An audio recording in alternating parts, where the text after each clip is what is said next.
քրեական հետապնդումների բազմաթիվ դեպքեր ենք տեսնում, որտեղ երբ որ փաստերը դու իրար հետ ես դնում, համադրում ես, փորձում ես այնտեղ ինչ-որ մի հատ լուրջ բան գտնել, այնտեղ հանցակազմի ինչ-որ բան գտնել, տեսնում ես, որ չկա այդպիսի բան, պարզապես քանի որ երկիրը հստակ կերպով շարժվում է ավտորիտարիզմից դեպի բռնապետություն, իրավիճակը նմանվում է ստալինյան ժամանակաշրջանին։ Այն ժամանակ ուղղակի առանց դատ ու դատաստանի 5 րոպեում որոշումներ էին կայացնում, մարդկանց գնդակահարում էին։ Հիմա այդ ամեն ինչը չեն անում, բայց իրենց ավտորիտարիզմը, իրենց բռնապետությունը պահպանելու համար օգտագործում են այսպես օրենքի շահարշներն են օգտագործում, օրենսդրական կարգավորումներ իրենց ուզած ձևով ֆրցնելով, սվաղելով, սարքելով օգտագործում են եւ ձեր հարցի պատասխանը հենց այս տրամաբանության մեջ է։ Դուք կարծում եք, որ այդ ձայնագրությունը մոնտաժված է կամ ինչ։ Ես նորից ասեմ, որ իմ կարծիքը բան չանեմ, այսպես դա քանի որ գործի հաստական հանգամանքին է վերաբերում, դրա համար ես գնահատական չտամ, բայց ոճը, ձեռագիրը, ապօրինի, գաղտնալսում, չգիտեմ, մոնտաժել, մեկնաբանել եւ այլն, այս ոճը այս իշխանություններին շատ բնորոշ է եւ ցավոք սրտի, ցավը այստեղ նրանումն է, որ այս իշխանությունները իրենց համար փաստորեն օգտագործում են Հայաստանի Հանրապետության իրավական համակարգ, իրավապահ համակարգը, քննչական մարմինները ցավոք սրտի իրենց գործառութային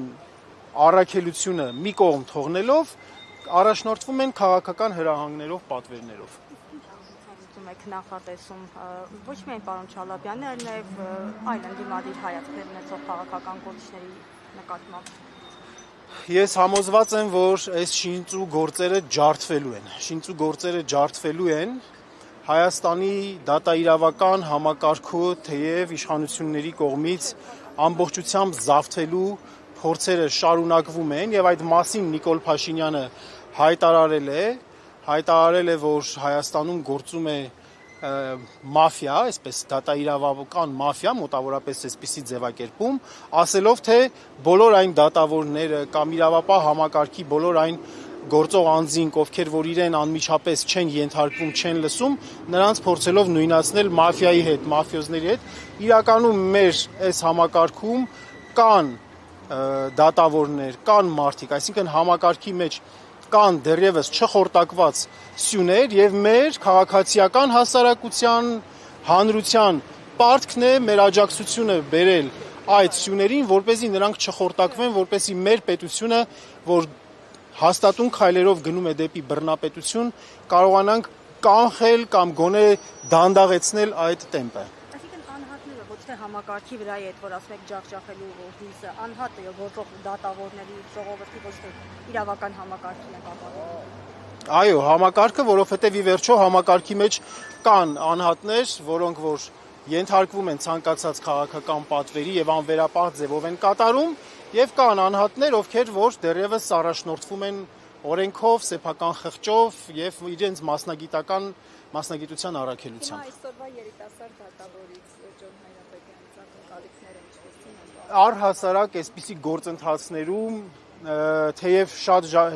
որոշ ժամանակ հետո լինում են հիասթափություններ, սակայն մեր պարտքն ենք համարում կանխակալ վերաբերմունք դեռևս չցուցաբերել եւ հույս հայտնել եւ, չգիտեմ, կոչ անել կամ պարզապես հույս հայտնել, ցանկություն հայտնել, որ յուրաքանչյուր դատավոր, յուրաքանչյուր պաշտոնյա, ով այդպիսի